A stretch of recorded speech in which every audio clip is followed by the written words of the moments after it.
Weekly news, baby. It's time for weekly news. Oh, you know what that calls for? The weekly news sunglasses. I can't read now. We'll battle through it. It's weekly news time. News that's weekly. And it's time to cover it. I can't see. I'm sorry. I'm sorry if you want these to stay. They're going now. So, what a week it's been. You know, international break. They're always fun. We love them all. I mean, I know I sure do. Haven't even watched the England games. I just can't be bothered. Probably for the best. Well, the Moldova we won again. We won against Moldova. Woo! Then drew against Hungary. Swings and roundabouts, you know. But we're not here to talk about England today. At least not the England first team. In fact, we're going to start off with a flag that looks very similar.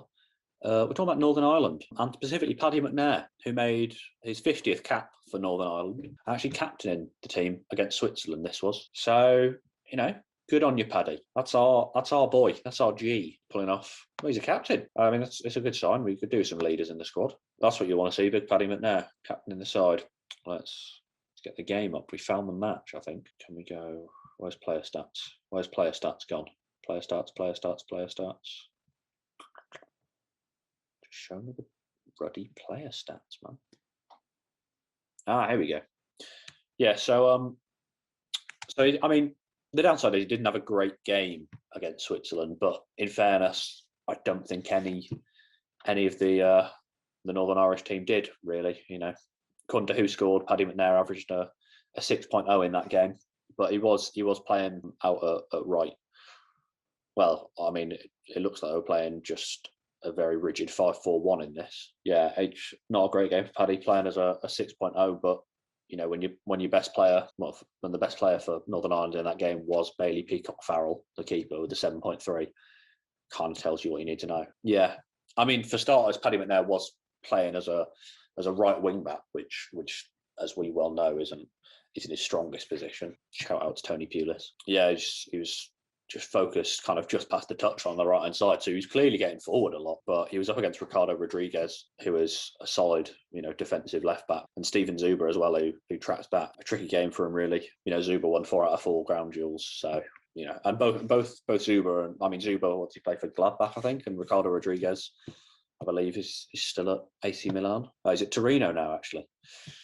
So, you know, 2 quality players. Difficult game for Paddy McNair, especially playing out of position. Yeah, 33 touches the ball, so I mean that's kind of, if we have a look at their centre. Let's look at Jordan Thompson, the centre mid. I mean, he only had 25, so clearly it looks like everything was going through Paddy. Quite a big Craig Cathcart had. I mean, yeah, they were clearly penned in. That big George Saville was out there with his 36 touches. I mean, you know, Paddy McNair. The key thing is here, he was the captain. It's nice for him making his 50th cap. Result, not so much. He also played against Bulgaria, had a much better game, you know, pulled off a 7.0 in this, playing on the right-hand side of a midfield 3, playing more as a box-to-box player, it looks like, but still pulling out to this right-hand side. Maybe something to think about there for Neil, but in fairness, we are short on centre-backs, and if he plays in a back 3 as one of the centre-backs, preferably the right-hand side, I'd say. He does, I mean, you know, he's playing as that centre mid here, and he's pulling out to the right a lot. You know, on his heat maps, he's in the same position as he was against Switzerland. And the thing is, Paddy McNair is now, you know, well, he's now on 51 caps for Northern Ireland. So good on you, Paddy. Just unfortunately for Paddy, he will not be going to the World Cup, as Northern Ireland can no longer qualify from their group. That's enough about Paddy McNair, though. Not enough about international football, because, you know, that's all we've got right now. So on top of that, young Boro striker Sonny Finch called up to the under-17 squad for England for the World Cup qualifiers. So, I mean, it's good. Hopefully, you know, we've got a good young player on our hands here who can go through the age groups and not, you know, because you hear these things, you know, I don't want to, you know, be negative, but quite often you get players called up for these kind of teams who don't go on to make it, you know. I mean, as you'd expect, they don't go on to make it big. But, you know, hopefully, Sonny Finch, if you're watching, go and smash it, son. Get out there for the under-17s and, yeah, prove me wrong. I mean, it wouldn't be proving me wrong because I don't know the guy. I've never seen him play. But, yeah, hopefully a good young player on our hands there. Speaking of good young players, big Nathan Wood, captain in the The England under-20s. That's class. I mean, Nathan Wood is a player who we've, he's been hyped up for a long time, and I mean, hopefully he can get some games under his belt for starters. He's not playing at the moment this season for Hibs. We've loaned him up to Hibs, and he's just not getting any game time right now, which is quite frustrating. But hopefully soon they'll get him in. Would be nice, because we could. I mean, if not, bring him back. We need some centre backs, don't we? Yeah, I mean, he's 19 now. Kind of 19. Well, he'll be 20 at the end of the season, not long after my birthday. So, although he is a year older, but it isn't about me. But yeah, he's captained the England under-20s last 2 games, and well, yeah. I mean, let's get him up 1 second. Yeah, so he captained the team in both those games against Italy and the Czech Republic. 1-1 draw with Italy. So Daniel Maldini scored for Italy. Wow, scary times. There's another one. They're just popping out Maldinis. This one's not a centre back though. Can I just stop having? I mean, that family madness. It's great to see, isn't it? Nathan Wood captaincy. I mean, the second game against Czech Republic, he came off in the 46th minute. Not sure why. Hopefully not an injury. Who knows? But yeah, 1-1 draw with Italy, and then a demolition of the Czech Republic 5-0. I mean, who is in this England team? Who can I see that I recognise here? I mean, I know some of the names. Oh, Jared Brantwaite's in it. The Kung Fu King himself. But yeah, I mean, you love to see it.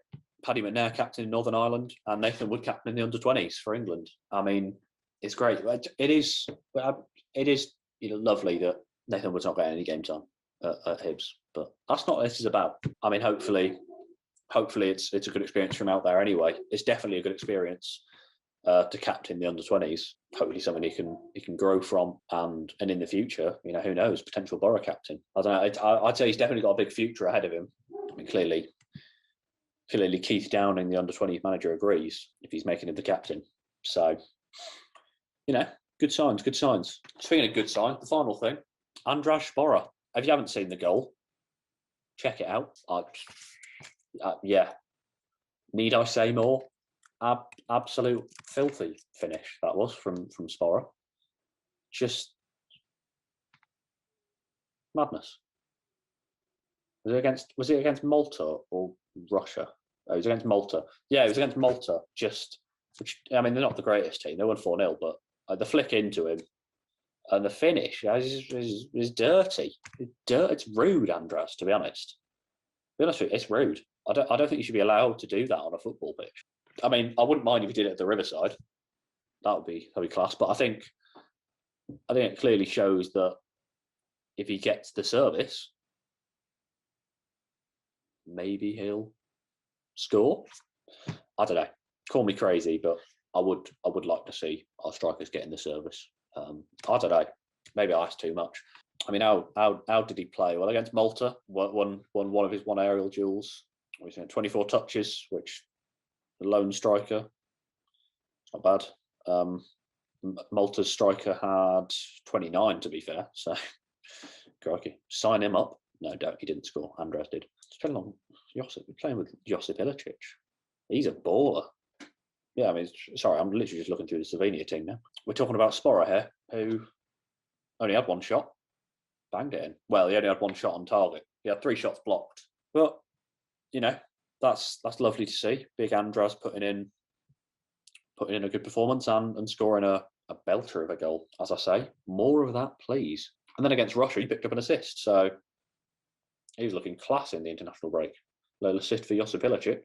I mean, they lost this game to Russia, but I mean, Sporar again, good performance, 29 touches, 88% pass sack in this game, which is very solid. 3 shots on target. I only won 2 of his 7 aerial duels, but I feel like these 2 centre backs are probably quite large. Igor Diveev is. Why is it in centimeters? 1 second. Okay, yeah. So Igor Diveev is. You're playing against Igor Diveev, who's 6'3", and Georgi Gikea, who is, well, he's also over 6 foot. He's about 6'3" as well.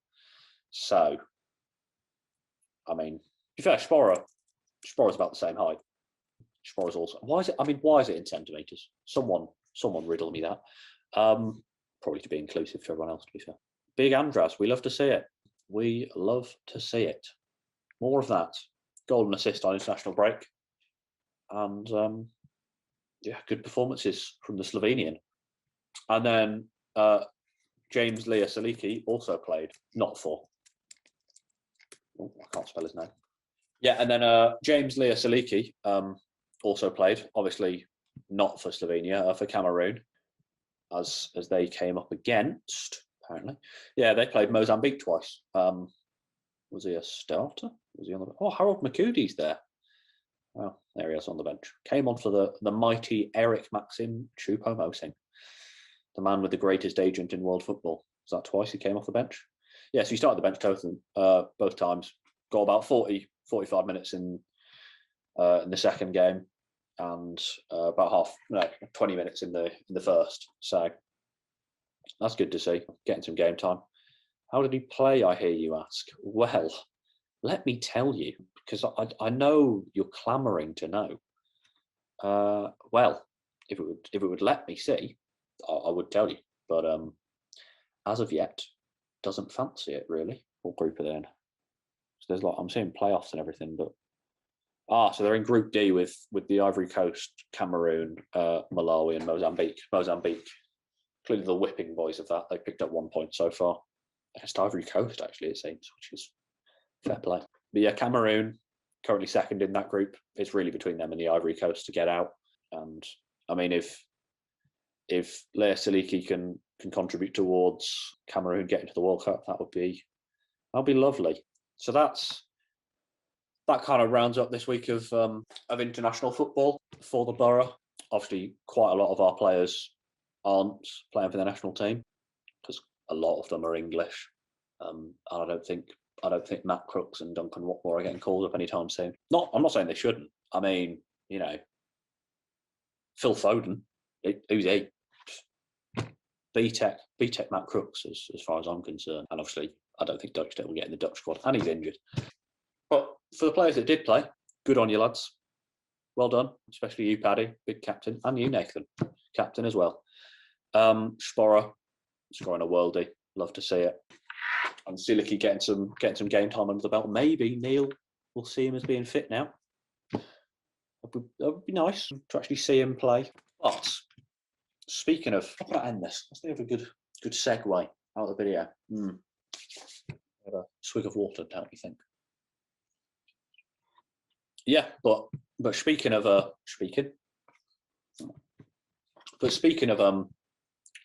worldies, what with Sporar's goal, if you thought this video was a worldie, hit like, do that.